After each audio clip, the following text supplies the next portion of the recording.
Hey guys, so here we are, about 12:30 at night, local time.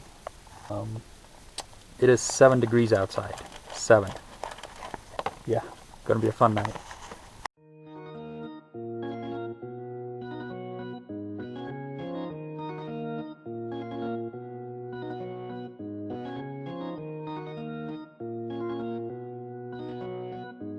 According to Google, Jackson Hole, Wyoming is about 240 miles from Sun Valley, which on the winter roads was about a 5-hour drive. I was really lucky to have the camper set up in the back of my truck because it just gives me so much more flexibility about, setting my time to go and come as I please. I don't have to budget extra time just in case the roads are bad or, be under pressure to leave. So that I can make the next hotel. The flexibility is really awesome. I stayed at the hot spring until dusk. It was really tempting to go to the Pioneer one last time, but I really didn't want a heavy meal. So I just filled up on some coffee, got a small snack, and just headed out trying to see how far I could make it before I felt like I needed to pull over and take a nap. The drive itself was surprisingly good. Hunter and I spent that evening driving through the snow-covered roads, listening to Pandora, and when the internet cut out, some music that I had stored locally on my phone. We drove right past the Craters of the Moon National Monument Park without really seeing anything, and I remember seeing a sign for some place called Atomic City, which sounded mildly interesting, but was a bit out of the way, so we just drove on through. The miles ticked away steadily, and before I knew it, I was beginning to climb the Teton Mountains. Suddenly I came up to a big parking bulge on the side of the road with a sign saying, "Welcome to Wyoming." The GPS track showed that ahead of me were really windy roads, and I decided that that was a place better tracked during daytime so that I could actually see what the heck I was doing. I was feeling pretty tired, so I just pulled over and rolled a little bit of video and went to sleep.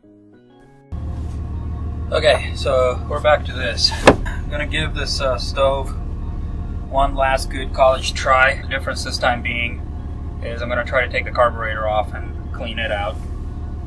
One thing I never leave home without, try not to, is at least a basic set of tools, which we have here. I went out and bought some different gloves. Believe me, pink was the only color they had. This is the largest size they had.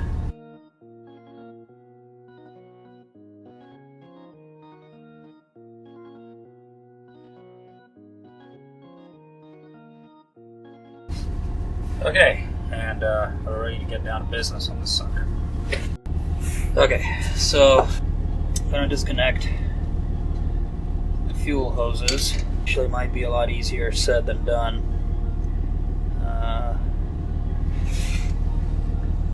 Yeah.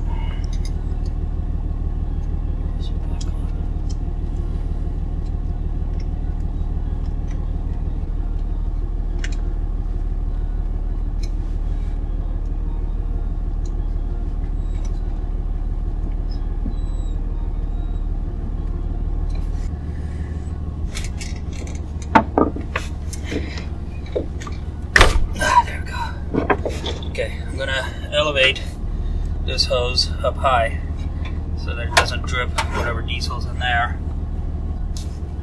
Next, we're gonna disconnect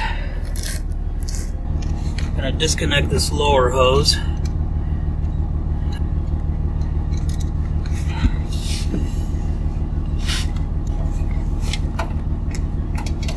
Okay. Oh, look at that goodness in there. Yeah, that's all clogged. That is supposed to be fresh diesel in there. And it definitely has some chunky carbon built up in it. Hopefully you guys can see in there, just a bunch of carbon crap. It just keeps building up.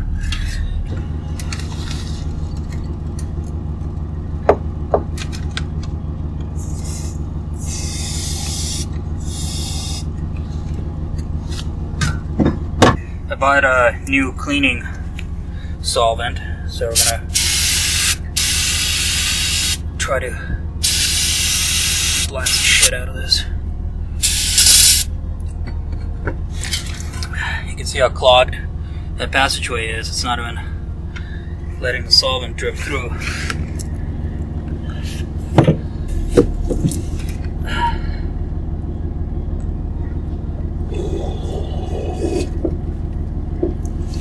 Yeah, that's good stuff right there.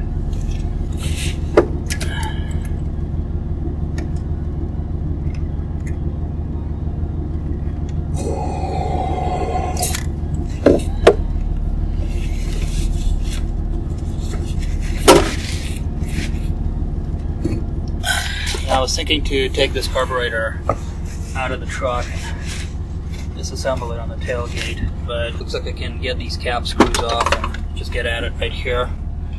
Guess I might as well. This isn't going to get much messier than it already has. Under this dial is a needle valve that allows varying flows to go into the burning chamber.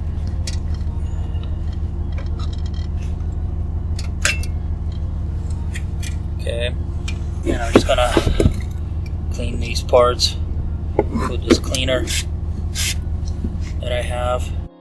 You have to say this looks like a relatively straightforward system. So there's a little float in there. I would guess that it cuts off the fuel flow if it gets too high in there. And that's the overflow if the float contraption doesn't work, which is good. Why? Okay, I see. So there's a little V channel in here, and essentially depending on how much of that V you have exposed is how much it lets down in there. Got it. Well, all of this seems clean.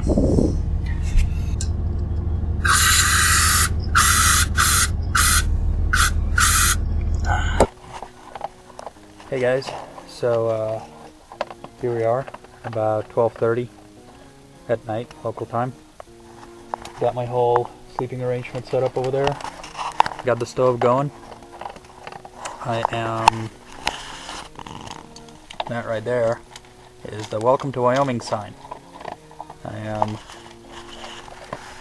at the Teton Pass, right on the Idaho-Wyoming border. It is 7 degrees outside. 7. Really hope that stove has some magic left in it after the cleaning. Yeah, gonna be a fun night. So, been maybe 20 minutes or so, and the temperature in here is now up to 24 degrees, and good things are happening in there. So, I think I might have figured it out. I think it's finally doing what it's supposed to be doing. Yeah, Hunter's having a good old time. He's a happy puppy. You're a good boy.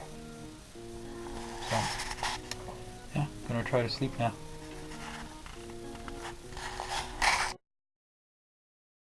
So I don't know what got into this thing, but all of a sudden it just went nuts, and now it's glowing red hot.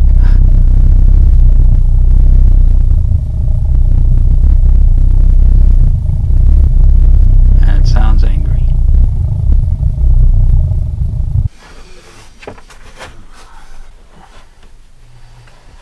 Yeah, buddy. Yeah. I wish you were a pretty girl. I wish you were a pretty girl.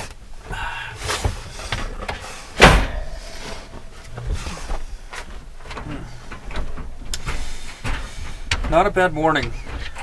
Got good sleep. 9 a.m.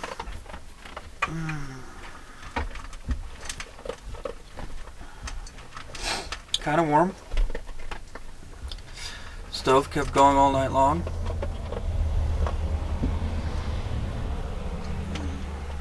So yeah, good times. Excellent sunny morning.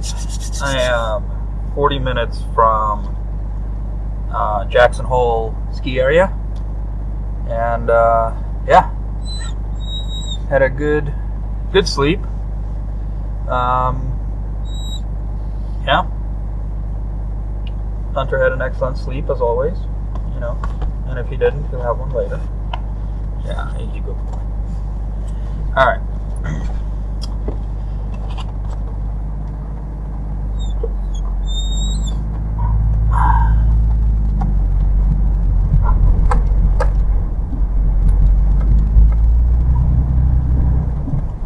Welcome to Wyoming.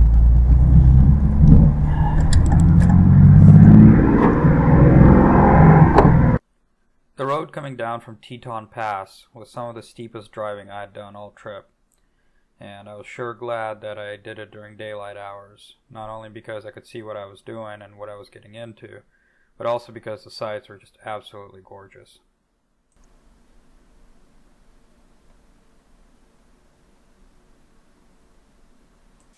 Hey guys, so would you believe it? It's actually June 25th. The whole plan of making 2 to 3 videos a week went completely out the window once the reality of day-to-day life kicked in. Work and stuff. Hunter here has got his summer due. I'll show you guys here. There he is. Yeah, he's a good boy. You know, just kind of learning some more tips and tricks of video editing here. That Indiana Jones thing that you guys saw me do earlier in this clip, that took me like a solid hour and a half to figure out. And it's summertime, been doing a lot of sailing, and been thinking about doing a new 206er series about a cruising trip that I'm planning to take, a little mini cruise here locally. So when I kind of figured, I'm like, you know, I gotta get these old ones down before I start doing new ones. I've noticed a definite correlation on YouTube between the number of hits a video gets and the quantity of girls wearing bikinis. So, you know, I'm gonna see if I can improve my odds a little bit here. Hopefully you guys are enjoying the series, all 40 of you, and, you know, I'll just keep making them as I have time. Number of shots of pretty girls in bikinis. Hunter, you had to drink right now, right? Right now, as I'm recording. And all day.